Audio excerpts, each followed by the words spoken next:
good evening, good morning, or good day. Welcome to my second ASMR video.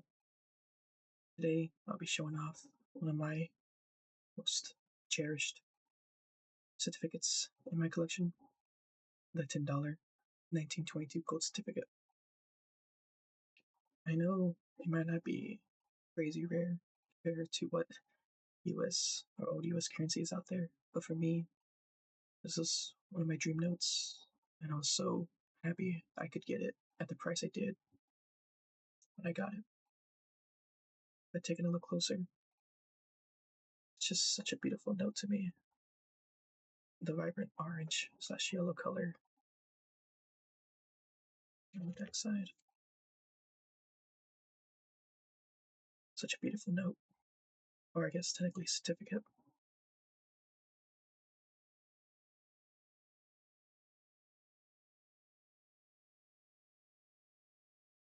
But to kind of speak on what the gold certificate is, gold certificates were first authorized under the Legal Tender Act of 1863, but they were not apparently printed until 1865.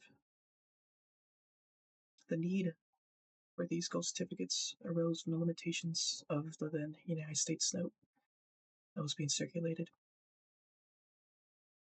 To promote the flow of gold into the Treasury and maintain the credit of the government, those United States notes could not be used to pay custom duties or interests on federal debt. Gold certificates, instead representing coins physically held in Treasury, were provided for those purposes. The United States notes, or as legal tender, were used for most purposes, and they were the dominant paper currency until 1879, but were accepted at a discount in comparison to the gold certificates.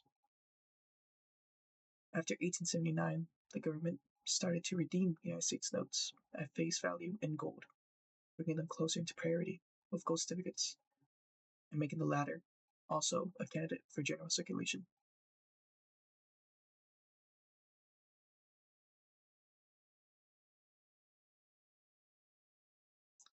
So they started in 1865, and I believe the last series of gold certificates that were printed, I believe is the 9th issue, is this one, 1922.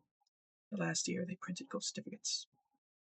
And the reason why being as part of Roosevelt's administration's response to the effects of the Great Depression, and particularly the outflow of gold for hoarding and for shipment overseas. The practice of redeeming gold certificates for gold coin was ended. On April 5th, 1933, Executive Order 6102 was issued. It required all persons in the United States to deliver, with limited exceptions, all gold coin, gold bullion, and gold certificates to the Federal Reserve by May 1st, 1933.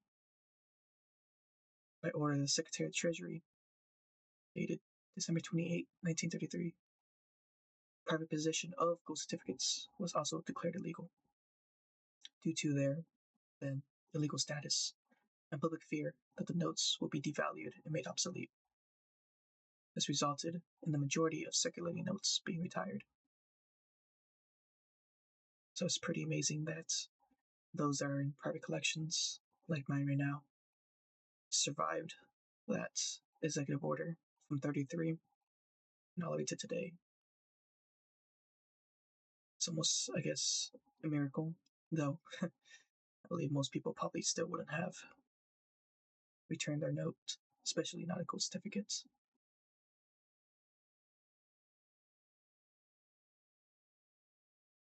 But the restrictions on private ownership of gold certificates were revoked by Treasury Secretary Douglas Dillon in April 24th, 1964. It was primarily revoked to allow collectors to own examples legally. However, gold certificates are no longer redeemable for gold, but instead can be exchanged at face value for other U.S. coin and currency, designated as legal tender. I personally would not have, or will not, but even when that the law banning private ownership of gold and gold certificates was revoked, I would not have exchanged if I had one hidden away for the same value of legal tender. So I'm glad whoever previously owned this note and the hands before that also made the decision not to exchange it. That's enough about, I guess, a little history on the note. Looking at the note itself. Oh, it's beautiful. On the top, it states, this certifies that there have been deposited in the Treasury of the United States of America $10 in gold coin, payable the bearer on demand.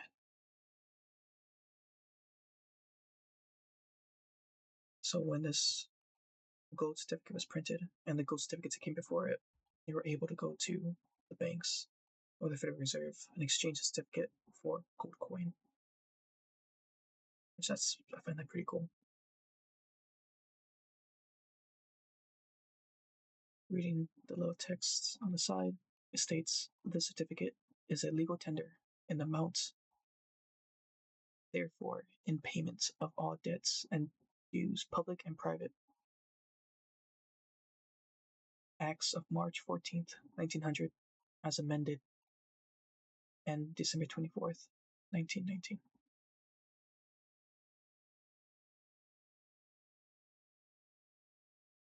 Going to the middle in the portrait is a bust of Michael Ligas, I believe, the first treasurer of the United States. He was in office from 1775 to 1789. Of course, the numbers are the serial number for this specific certificate, H3959648. And there you can see the year this note was printed, series of 1922. Here you can see the official seal of the United States Treasury, I believe. And of course, I believe this came from Washington, probably the Washington, D.C. Mint or Treasury. And these little signatures down here. This is a signature of the Register of the Treasury. I believe Spielman, correct. And this one down here is White, the Treasurer of the United States during the time. Looking at the edges of the note, you can see the number 10, word gold, and following the long coin, and again, the number 10, the word 10, the number 10 again, and vice versa to the word gold coin. Beautiful. Looking on the back. Ah, that beautiful orange color. Again, you can see the number 10, the word gold certificate, stating the type of note, and just the intricate designs to help stop counterfeiting. Number 10, number 10, and the word coin, and the word gold. Oh, sorry. In the center, you can see the official seal of the United States.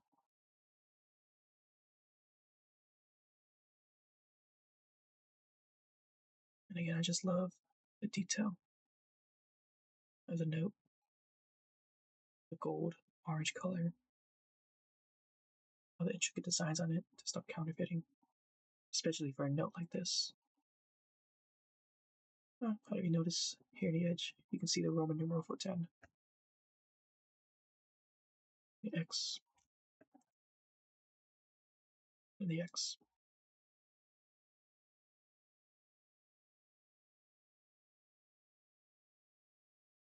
Beautiful note. back to the front again. You can see the specific one I own. It's also graded by PMG at a grade of 25. Very fine.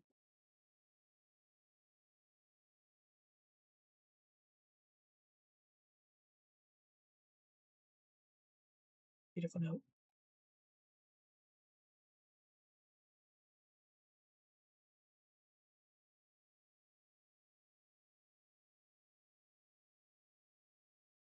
Again, this might be a shorter video, as there's not too much history behind ghost certificates, but they are a rare piece of American history, and I am so lucky to own one of these, especially after they were outlawed for about 30 odd years.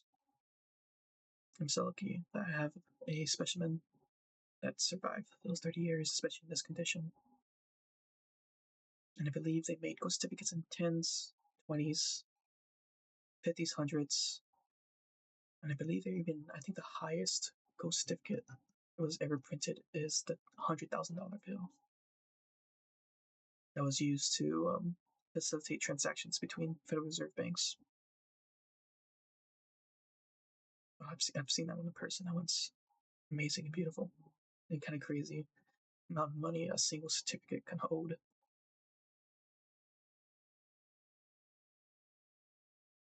But again, thank you for watching. A shorter video this time. But regardless, I appreciate those who watch, and I hope you guys have a great rest of your night, evening, day. Thank you.